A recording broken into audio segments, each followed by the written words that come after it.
The 2017 Kia Niro is a significant model for the brand. It's the company's first car designed from the get-go to be a hybrid.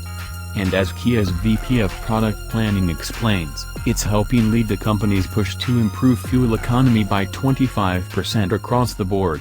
So it's kinda funny that almost everything about this car reads as conventional or simply normal. There are exceptions to this. Under the attractive, if not adventurous, skin is some interesting technology. Most of the mechanicals are shared with the upcoming Hyundai Ioniq, including the direct-injected 1.6-liter inline-4 and electric motor that send power to the front wheels. The powertrain makes a combined 139 horsepower and 195 pound-feet of torque. Kia also implemented various aerodynamic and weight aids to make the most of the engine and motor.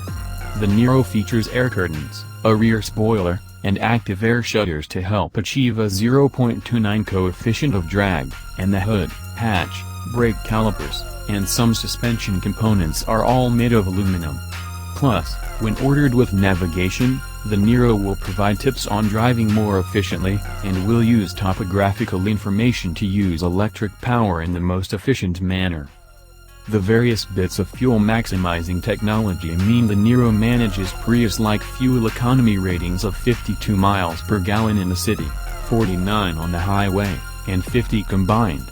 That's only for the base FE model, though.